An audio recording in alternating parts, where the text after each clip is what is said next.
welcome to another edition of BNEWS In Depth, where we dive deep into big issues and what they mean for Burlington. I'm your host, Sydney Boles.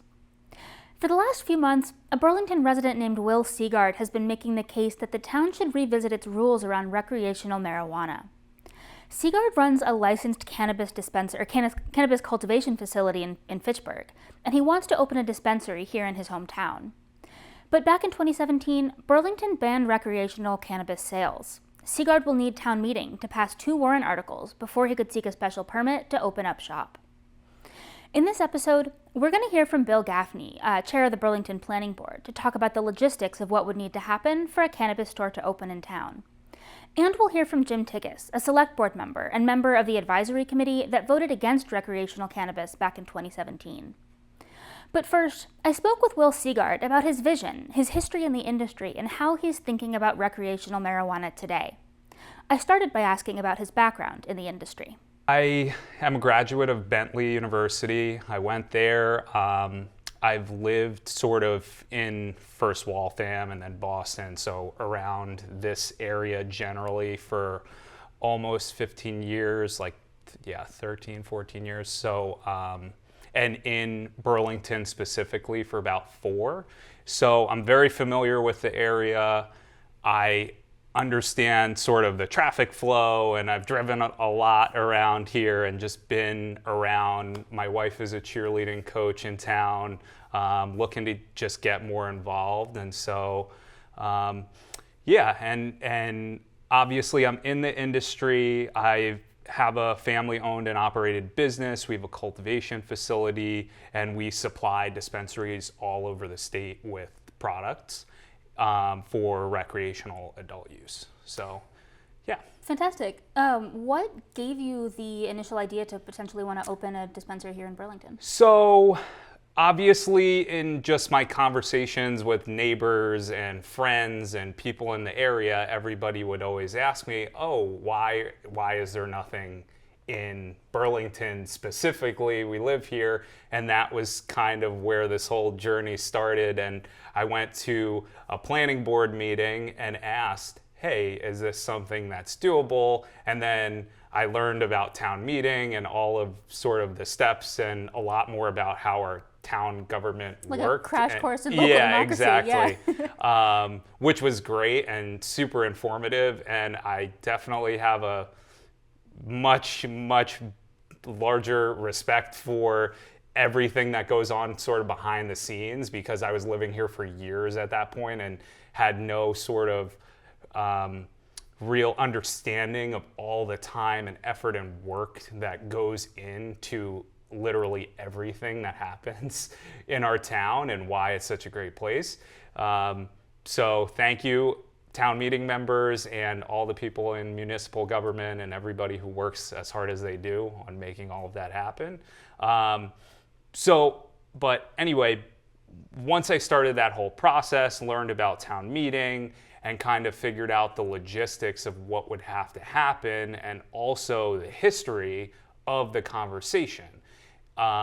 When it first was banned in 2017, I think that obviously there were a lot of serious reservations regarding traffic, safety, just fear of the unknown and not wanting to really be the guinea pig as a community, because obviously there are a lot of other things going on in Burlington.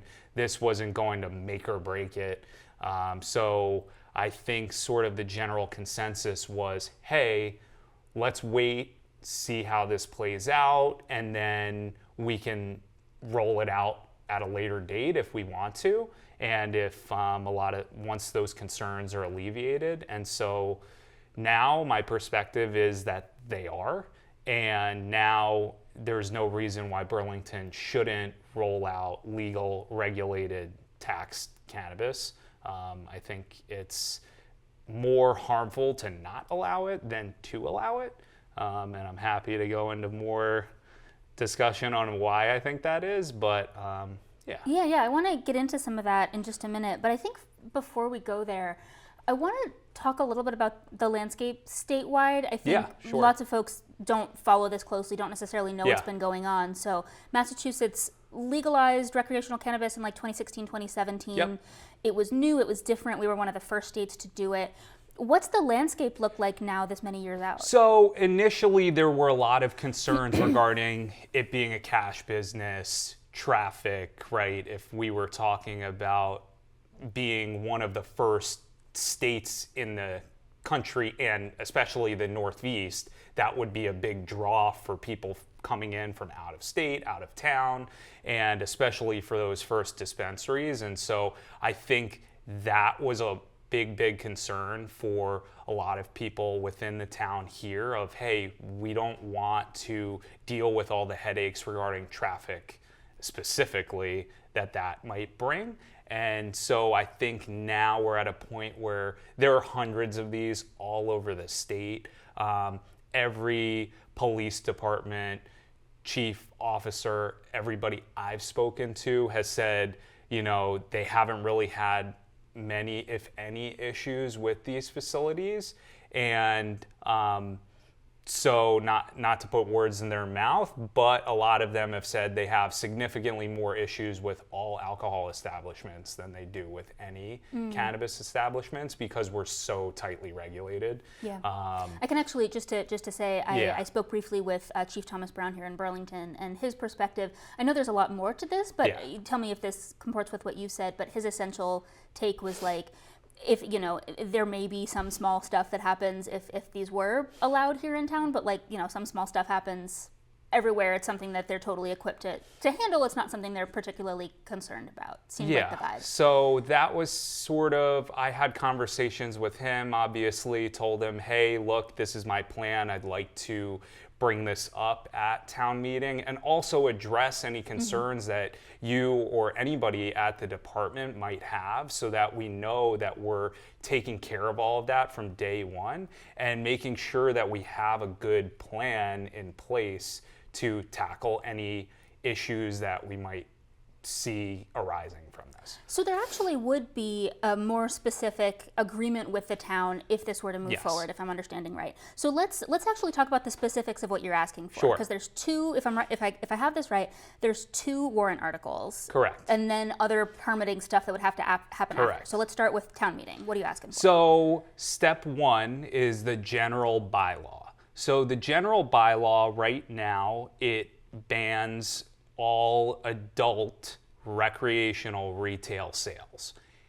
Right now, a facility could open up. It's legal, it's zoned, everything is in place for that to happen, but only for medical.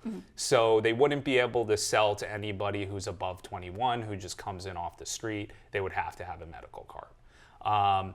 So step 1 would be to remove that and say, hey, we're going to eliminate the prohibition and allow this to happen for adults within a very specific zone, and that's sort of getting into zoning. But it's just removing that and defaulting to the state regulations, which are very, very lengthy.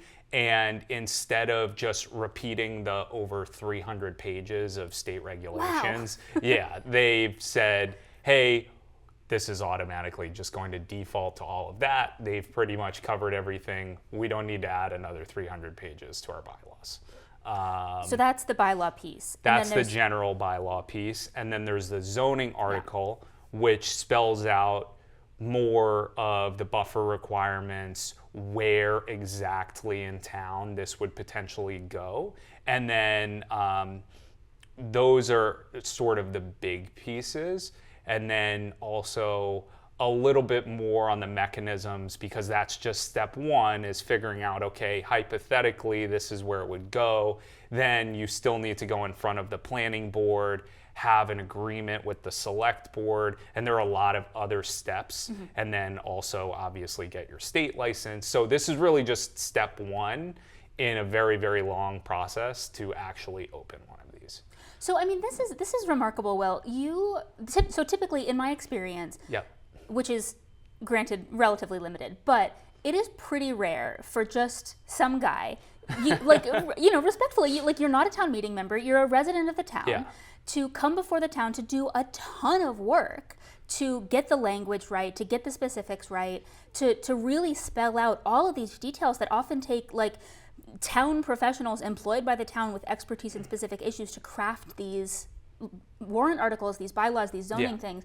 That's a ton of work that you've had to put into this. Yes, it is. But I think, aside from my business, it's something I really believe in and I think would be a net benefit for the town. I'm a firm believer that, and I've said this to everybody who will listen, we're not preventing accessibility at all. All we can do as the town is develop a system within which we can allow it to be done in a specific way that we as the town determine. If we say, hey, we're not going to allow this at all, that doesn't mean it goes away. That just means either people are going to drive 40 minutes round trip to go get it and pay the taxes to another town, or they're going to, more likely, in my opinion, do it illegally and purchase it from somewhere that's more convenient, not regulated, not taxed, and ultimately much more dangerous for both the consumer, everybody else around them. And anyway, that's... I hear you're passionate about this, and I hear where you're coming from. I just want to stick with the zoning thing for one more second, because I'm hearing your conversation with the select board, speaking to some concerns that I think were around back in 2016, 2017, where there was some concern that a dispensary could be located near a school where there might be kids around in a residential area, and it sounds like you're being really thoughtful about where the zoning would apply. I think that Burlington, and one of the reasons why I and a lot of people love this town, is that there's a pretty distinct difference between the mall and the retail area, which has a lot of shops, and obviously a majority of the businesses are located there. And then there is the neighborhood side, and several areas that are more small town, suburban feeling. And that's not where anybody wants it, and it's probably not where would make the most sense for a business to be anyway. And so, especially when we looked at sort of the general map and where the medical was allowed, it's all over town. Mm-hmm. So if I did want to open one up tomorrow and start that process, I can open it in any industrial zone, technically, provided it fits within all the buffer zones and all of those things. What we did with the proposal was take that, scale it down to a very narrow area that's designed for retail, and ultimately, most people won't even know there's a difference at all. Other than that, hey, maybe a new shop opened up, but it could be any type of shop. Right, right. Okay. So I want to transition a little bit into some myth-busting lightning round. Let's do some educating, quick hit concerns. Hit a bunch of topics. Sure. Starting with, I think there's a broad swath of people's experience, understanding of what a dispensary might look like, what it might feel like. Yeah. Maybe some folks watching have never been. Yeah. So give me a quick sense for what's it like when you walk in the door? So first of all, you can't even walk into the shop without showing an ID. Every single person who comes into the store needs to show a government-issued ID that proves that you're above 21. Doesn't matter if you're 75 years old. If you have an ID that's expired, you cannot go in the store. So that's step one. They'll verify it, they'll scan it, they'll log it, and then you will walk through another set of doors. Now you're in on the sales floor. You can see products, you can look at them. And I guess from that point, you can select what you would like, and then you have to go up to the register and you have to show your ID again. So there's double verification that has to happen per the state law for every single transaction. And that's much different than alcohol, where if I had a 5-year-old with me, as long as they're not the ones throwing the beer up and pulling the money out of their wallet, I can purchase it and they can be in there with me. That's not the same as cannabis. Nobody under the age of 21 can even come in. It doesn't matter if they're, an Amazon driver delivering a package or somebody trying to come in and purchase product. They're not allowed in the facility. Okay. You're making an economic argument, basically, about the tax value that Burlington's missing out on by not allowing recreational. So make that case. So that's one piece of it. I mean, the economic value is really, if you look at a town like Billerica, that's budgeting for $300,000 this year alone, just from the cannabis taxes. That's not including, the extra property tax or any other taxes that they might have associated with the real estate or that typical businesses would pay. It's just specific to cannabis. And so same, Arlington is about $300,000 as well. So if we took that number and just said, hey, we expect Burlington to get about $300,000, that's almost increasing our meals tax revenue by 25%. So, I mean, there are probably hundreds of restaurants and bars and things in town all charging taxes. I'm not proposing that we add another 25% more bars and restaurants. I'm proposing we're adding 2 more facilities. They're just selling something different.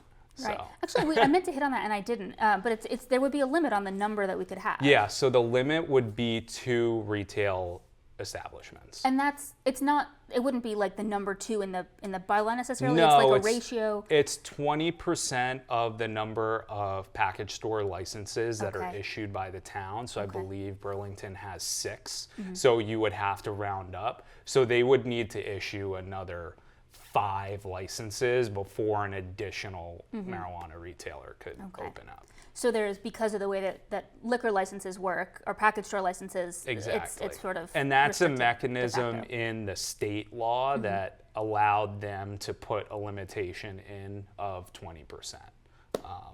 Okay. So, yeah. Forgive me for whiplash with the topics here. Sure, we're you're like good. whipping through some of these concerns that people might have. What about the concern that this might be a cash-only business? It's not. Most transactions are done electronically. I mean, we can accept credit cards, debit cards. There is a cash component, but it's mostly been settled, and every single day, week, month, that's being resolved even more. So, in another year, I don't think the actual transactions will be conducted any differently than a coffee shop or a package store or any other retail business. And then I think data sort of shows that this is not necessarily a major concern, but I think last time around people really did raise some concerns about addiction issues here.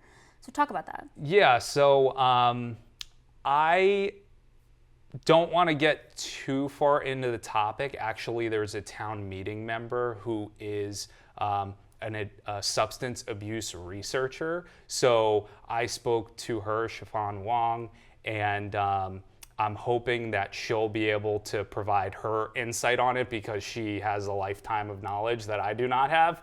And I really want to defer to the expert on it because ultimately I'm probably only going to be able to reiterate the things that she's saying and putting together herself. So I'd like to just, again, defer to her and provide more like concrete information on that, if that makes sense. Yeah, absolutely. What else are you hearing from folks in town meeting?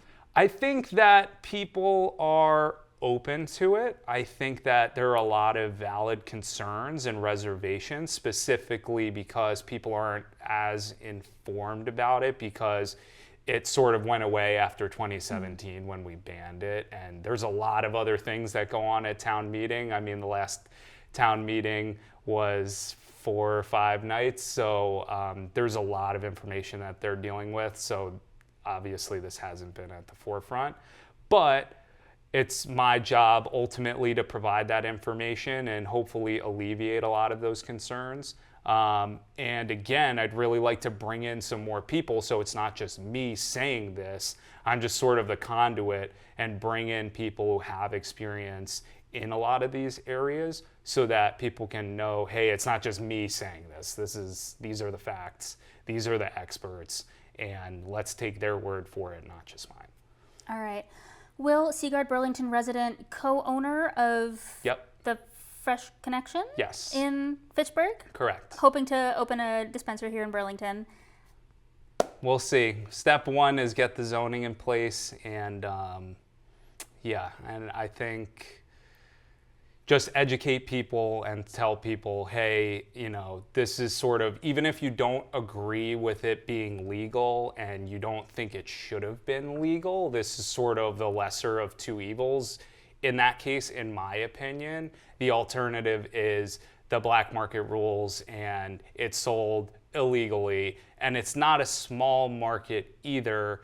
21% of adults over 21 have used it in the last 30 days in Massachusetts specifically.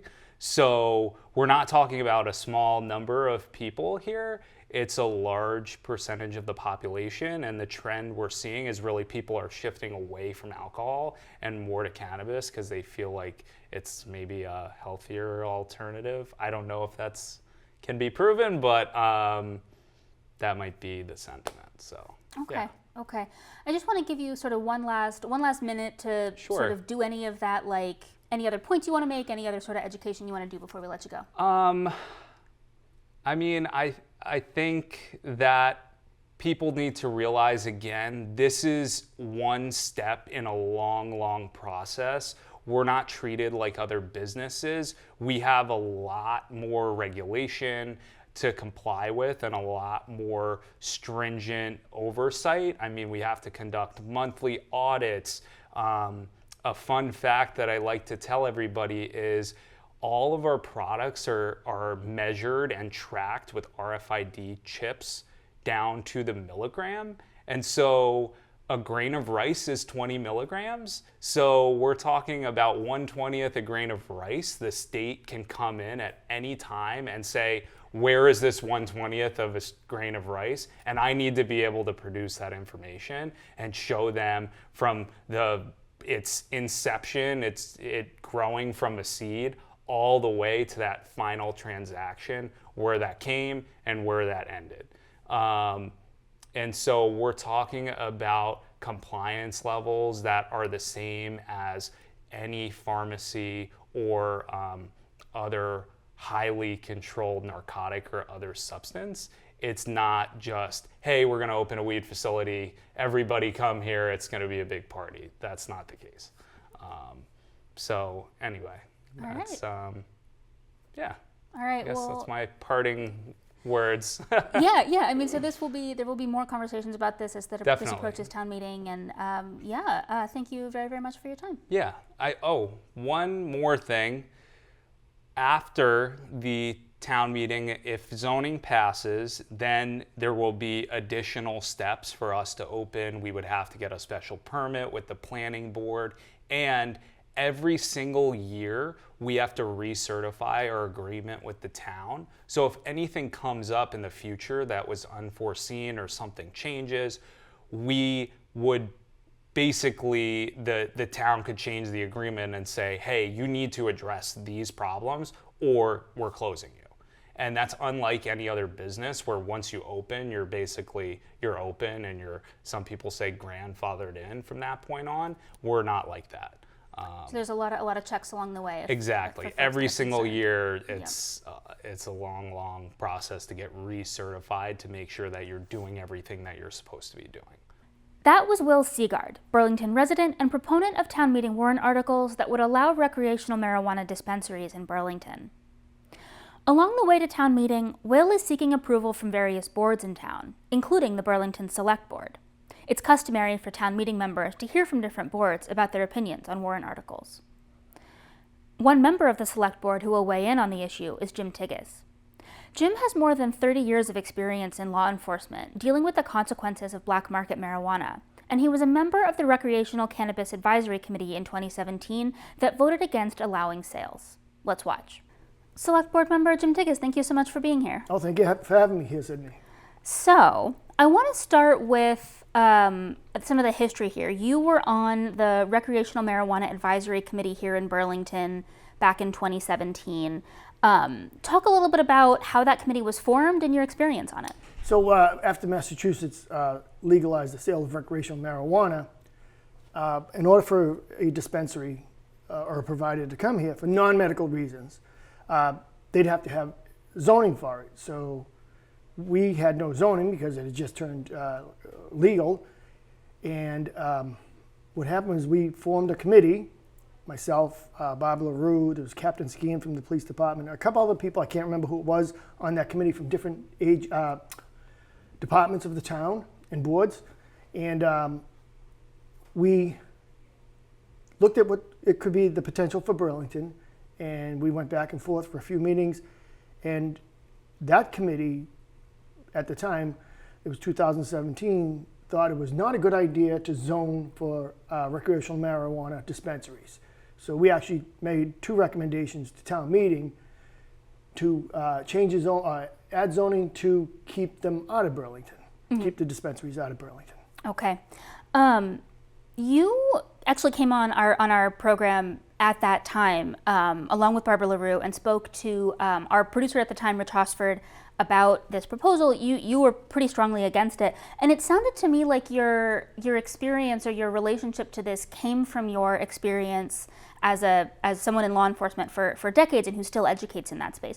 Can I ask you what some of those experiences were that shaped your perspective on recreational cannabis? Certainly, still over 35 years in law enforcement, I never had one positive interaction with regards to controlled substances, or and marijuana or cannabis sativa, which it is called, over my years of law enforcement. There was never a good situation. It was always something bad. It could have been an overdose, could have been a child ingesting it, it could have been someone selling it, growing it illegally in their household.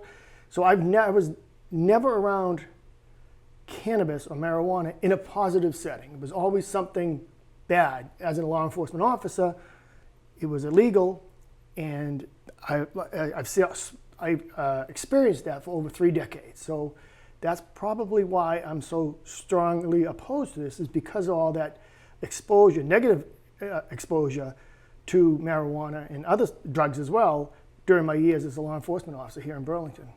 Yeah, I mean, I think the argument that I think proponents of recreational marijuana would make to that is that was when it was more criminalized, right? That the idea of legalizing recreational use is that you can create safer environments where people can sort of purchase drugs above board or purchase cannabis above board, and that it would alleviate some of those negative interactions with law enforcement. Does that seem to you like it would solve some of those problems, or does it seem like something intrinsic to the substance? Well, keeping people safe is absolutely, I'm in favor of keeping people safe. But what also comes along with dispensaries in your city or town are problems associated with that. First of all, recreational marijuana is either cash or debit card only, no credit cards. So people are going there with cash in their pockets. People who want to rob them or rob the dispensaries know it's cash. And there have been numerous instances this year in Boston. There was one down, I think it was Swansea. They robbed a courier. A courier is a person who goes from dispensary to dispensary, pick up the cash, $370-something thousand. There was a huge one up in Maine, I think $59,000. So they are robbing people, they are robbing dispensaries, and they are breaking into dispensaries to get the cash as well as maybe the marijuana itself. So it was the associated crime with having a dispensary in town that was probably the main reason why I was against this. Okay. I'm still against it. Yeah. What have you've pointed to some sort of instances of crime related to dispensaries. What has been your sort of perceptions of the ways that different towns have handled this over the last 7 years that it's been legalized, or that recreational has been? Well, I don't think the towns per se are having an issue. I think it's the impact it's having as far as having to respond to a robbery, having to respond to a break-in. Anybody who lives near a liquor store, all you have to do is leave the parking lot, and you'll see on the side of the road the little nip bottles and whatnot, maybe even bigger bottles. So what happens is people go to their liquor store, they'll buy whatever they buy, and they buy a nip, and they'll take it in the car, drink it in the car or the truck, whatever they're in, and then drive off. So they're using or intaking and then driving on the roads of Burlington. My fear is that could potentially happen if a dispensary is here in Burlington. Someone would buy it, use it, and then drive on our roadways where our children play and people ride bikes. So that's another fear that I have is they're not going to wait till they cross town lines to go use it. If they want to use it, they're going to use it. Okay. And then I think, from select board meetings that you've been at and in my conversations with Will Seagaard, the proponent in these zoning or these town meeting warrant articles, he's sort of making an economic benefit, basically saying that there's the potential for the town to levy a 3% local tax on sales. He says, I haven't fact checked this number, but his number is that in Billerica, that comes out to about $300,000 a year that just sort of is a part of the budget, as well as a potentially 3% community impact fund that can go to issues that are more specifically related to the business itself, whether that's like repairing roads around the site or, any number of sort of related things. What is your response to that argument of the potential benefit here? Well, using Will's numbers, and again, I've talked to Will, very nice guy, I've talked to him several times, and I understand his motivation. He owns a cultivation facility in Central Mass, which grows it, and now he's the one that is bringing this bylaw change through a town meeting member to try to have recreational sales. So I can see his motivation. My motivation is to keep the streets safer at Burlington. Will's his motivation is profit driven. He wants to sell it. I get his point, he's a businessman. With regards to, let's use his number, 300,000. 300,000 is 0.00176% of Burlington's $170 million budget. 17/1000ths of our budget. I'm sorry, that's 300,000 I used, not 100,000. So take a third of that. That's how much of an impact it'll have on our town. Say $100,000 comes in. How much will that impact our $170 to $172 million budget?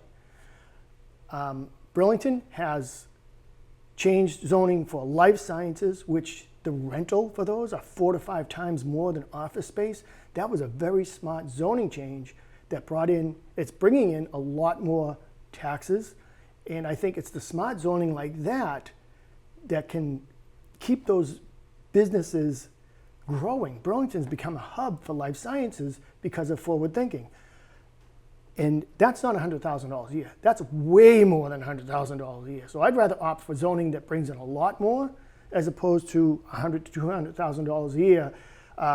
Yes, no one wants to turn down cash, but do I think is enough? The benefits outweigh the problems. I think the problems would be exceed the $100,000. And with regards to the community impact fee, just think about how that worded, community impact fee. It's money that the town can assess to a recreational marijuana dispensary because it's impacting the community. And that money can only be used for things that are considered reasonably related to the dispensary, meaning maybe Board of Health, maybe enforcement of traffic close to the dispensary, or whatever it may be, but it has to be reasonably related to the dispensary being there. So again, community impact fee is there because it's going to impact the community. Yeah. So this is, it's really interesting to me. You were a part of this recreational marijuana advisory committee back in the day. I think at the select board most recently where this was discussed, there was a conversation about a social equity policy that would potentially establish systems for people who are parts of communities that have been disproportionately impacted by marijuana prohibition to have access ways into the industry. There's a lot going on in this space, and your colleague on the board, Sarah Colley, sort of mentioned offhand, not offhand, but she mentioned that potentially there could be space in town for a marijuana committee to be established again, similarly to how we have an alcohol subcommittee. It seems like this is back in the conversation now for a couple of reasons in a couple of ways. Do you think culturally we're in a different place around cannabis use, the role that cannabis places in our society? Well, there's no doubt because it's now legalized, but I'm up here expressing my opinion based on what I've seen, and that's why I love about our town being so diverse and our board being so diverse. First of all, this is a town meeting decision. This is not a select board meeting. Town meeting does the votes on zoning or changes zoning, so this is their decision to make. We offer a recommendation or our opinions, and my opinion is not to allow it because currently cannabis sativa, which is marijuana, is still currently listed as a Schedule I drug under the Controlled Substance Act, which the wording Class I drug has what's called a high potential for abuse. So again, that's where I'm coming from. And yes, laws have changed, culture is definitely changing, but again, not my decision to make. I'm stating my opinion based on how my experiences. And if the town decides this is what they want, then it's the town's decision, not my decision. Yeah. Well, Jim Tigges, I really appreciate you coming and sharing some of your perspective on this. Thank you very much for your time. Oh, thanks for having me, Sydney. Anytime. As you've heard, the path to a ribbon cutting for a cannabis dispensary is long and complicated. Bill Gaffney is the chair of the Burlington Planning Board, which will be involved in zoning changes and permitting for any new potential stores. Let's go to that conversation now. Planning Board Chair Bill Gaffney, thank you so much for being here. My pleasure. So we're going to talk through some of the procedures here, right? You're going to be the guy that's going to tell us how this all might work, and we're going to kind of stay away from the opinions, the content matter, and just talk about the system, the structure of this kind of a decision. Sure. Sound good? Absolutely. Okay. So there's three basic buckets to go through. There's the bylaw change, the zoning change, and the permitting system. Is that about right? That's correct. Okay. The bylaw change is the first one that I want to talk about because it's the one that I think the planning board is the least involved with, right? This is just, they got to change the rules in the bylaw. Does that really have anything to do with planning? It has nothing to do with planning, yeah. That's a town meeting decision on the actual general bylaw allowance of that. Okay. Correct. But zoning is a planning That is situation. correct, yeah. So I actually want to start with how unusual it is, maybe it's not unusual, for a resident of the town, someone who's not necessarily a town meeting member, isn't a town employee, to come with a plan for a zoning change. Is that unusual? Yeah, it's not all that unusual. So you'll see, over the period I've been on the board for 10 years, and I would say probably you get one every year. Okay.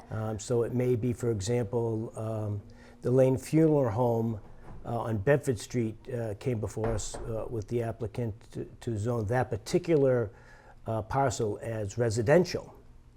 And you have to be careful with that because you get into terms what they call spot zoning, is just zoning a particular parcel versus applying to multiple parcels around the town, and the Attorney General frowns on that. So we look at those things very carefully.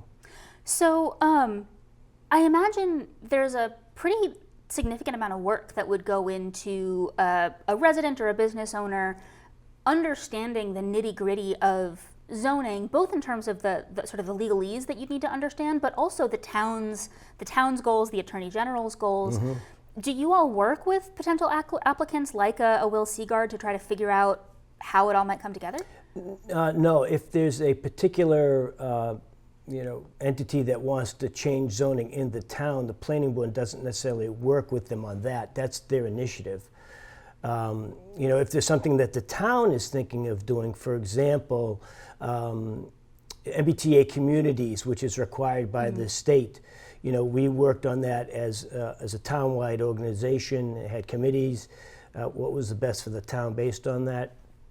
For individuals and entities that want to change Burlington's bylaw for their particular parcels or their parcel or multiple parcel as it might apply to them in the future, the planning group does not get involved with that at all. That's on the onus. But typically, those folks get legal assistance from outside sources that know the zonings, what the requirements are from the AG, from Attorney General, from the town requirements. Okay, so there would likely be some legal advice in there. In that at some Typically, point. Yeah. we do see, again, over the 10 years I've been there might have been a couple that came in without that, and we had to go through it. And I think even might have been on the marijuana one. I think we've seen him a couple of years ago when we kind of stepped through the process, in general, just to say here's how it works with regard to general bylaw and then zoning bylaw and then special permit.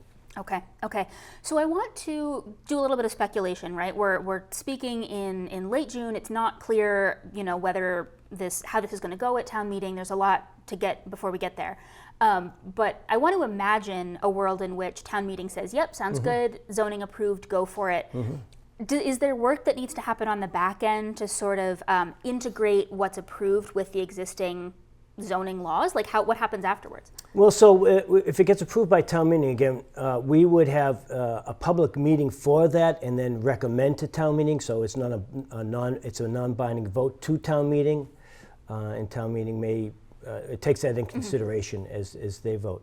So let's say there's some sort of zoning that's been approved, and again, we don't choose which zoning is. That's the applicant that's coming individually, but we may, in our non-binding vote, suggest different areas where it might be appropriate. Typically, what happens in the zoning, for example, some town committees are providing zoning right now to us, and we have pre-meetings on that where we provide feedback to that. We haven't seen anything on this particular subject, so we just haven't provided anything to the applicant to say, here's what we would suggest. So that we haven't seen any of that. But as it would come to us, and the zone is already in place, that would be maybe an overlay district. We work with the applicant, and then when they say we want this specific one, it would have to go by a special permit. It's kind of that next level down where the planning board actually gets involved. Okay, so that's actually that third bucket of involvement with the planning board here. So the permitting comes after, assuming town meeting approves the bylaw change and the zoning change. Correct. It's all squared away. It would be permissible within town limits to establish a recreational marijuana dispensary. Now, by special permit. By special permit, yeah. So talk about that. So it's not necessarily by right at that point. It is allowed, but the special permit takes into consideration for the benefit of the town, location, things of that nature. So if you look at, the adult entertainment section, for example, very narrow area where that has been zoned because that is required by state, for, like medical marijuana, for as a by right. That has conditions on it, and that may be part of the bylaw, may be part of the zoning. With regard to so many feet away from churches or schools or things like that. So that may take that area where it's been zoned and narrow that down to only certain parcels, particularly in the town.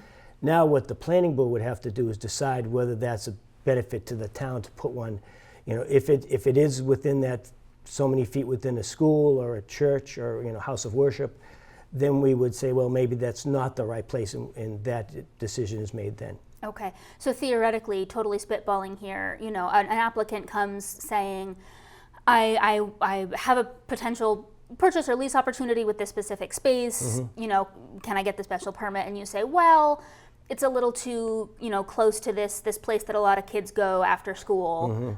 Maybe go find a different spot. That's exactly right, yeah. And then there's also sort of really specific cosmetic issues that you all could potentially have a handle in too, right? Like the colors of the signs or the images, that kind of a thing, or the landscaping out front. Yeah, they could landscaping more. You look at traffic and things like that may be coming into play. They're not necessarily colors. We don't have design rule on most of it, except for the overlay district in the town center. Okay, so I think that puts the planning board in a really interesting position, I think, right? This is an issue in town where there are folks in town who are saying, yeah, this would be great. I'd love to have this kind of a business in town. Let's not make it extra difficult for them. And then there are also folks in town who maybe feel a little uncomfortable with the idea of this kind of a business within town limits. Do you feel a pressure to balance those concerns when you're weighing potentially this kind of a special permit? Not necessarily. I would say we've seen special permits come in that are our folks are on both sides of that, and we've dealt with that before. I think one example would be the smoke shop next to Schoolhouse Ice Cream. And it's a place where kids congregate, and the intent of that application was less smoke shop and more paraphernalia, for example. So we conditioned that such that there was, to look in there, he had to have access in there by buzzer, and that seemed to be a good compromise there. So we do look at both, but standard process. Okay. It would be, I would say, there'd be nothing unusual in this one. Yeah. The same principle. Bill Gaffney, thank you so much for your time. I have one sort of final question for you, and I know this is really speculative. I think, this may be something that you all just haven't really had the time or the necessity to think through yet.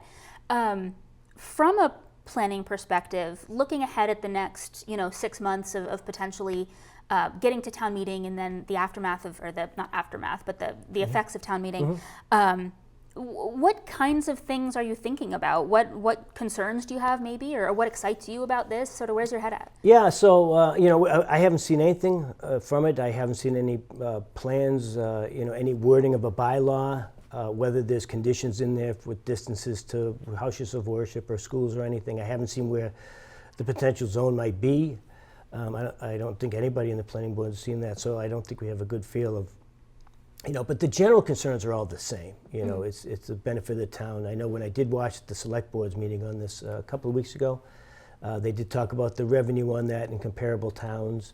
I don't think it was asked where the locations were, but I did a little bit of homework on that and saw that towns that have banned it are typically between the 95 belt and the 495 belt, and then most towns have approved it outside of that, but there are towns within that belt that have not. So I would say we're not in an unusual spot here, and that was it 2016, 17 that this medical marijuana was approved by the state.